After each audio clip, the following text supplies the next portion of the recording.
the annals of history, few subjects have captivated the human imagination quite like the notion of the Antichrist. This enigmatic figure, often associated with apocalyptic prophecy and unparalleled evil, has been the focal point of numerous predictions by some of history's most famous and eccentric figures. Today, we delve into the curious claims and uniquely bizarre predictions made by these famed individuals about the Antichrist. Our journey takes us from the cryptic quatrains of Nostradamus to the philosophical musings of Friedrich Nietzsche. Let us begin with Michel de Nostradam, known to the world as Nostradamus.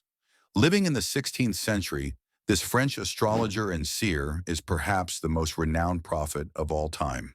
Nostradamus's writings, particularly his book Les Prophéties, contain over 900 poetic quatrains rife with cryptic symbolism. Among his many prophecies, the Antichrist stands out. Nostradamus intriguingly suggested there would be three Antichrists throughout history. He named Napoleon Bonaparte and Adolf Hitler directly in his quatrains, albeit with slightly altered spellings, referring to them as agents of chaos and destruction. However, his predictions extend to a third, unnamed Antichrist, who is yet to emerge. Nostradamus's vague language leaves much to the imagination, allowing various interpretations over the centuries. Next, we shift our focus to the 18th century, where we encounter the philosopher Emanuel Swedenborg. Although not as publicized as Nostradamus, Swedenborg claimed to have experienced spiritual visions and conversed with angels. His unique take on the Antichrist diverges from the traditional portrayal. Swedenborg suggested that the Antichrist was not an individual, but rather a representation of the collective rejection of true Christian values and spirituality. In his view, the Antichrist resided in religious dogma that strayed from genuine divine truth, offering a philosophical twist on the apocalyptic figure. As we move into the 19th century, we find the German philosopher Friedrich Nietzsche, known for his provocative declarations. Nietzsche's claims about the Antichrist are unconventional. He used the term as a metaphor to criticize organized religion, specifically targeting Christianity, which he called the religion of pity. In his work, The Antichrist, Nietzsche presented the Antichrist not as a malevolent being, but as a liberating force opposing the moral constraints of Christianity, amplifying individual will and strength. Through this reinterpretation, Nietzsche challenged the dogmatic structures of his time.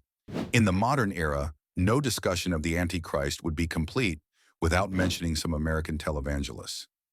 Figures like Jerry Falwell and Pat Robertson have made repeated claims about the Antichrist.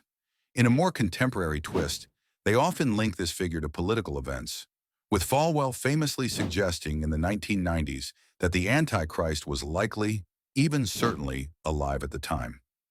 These claims serve to mirror contemporary societal fears, wrapped in the age-old narrative of the Antichrist.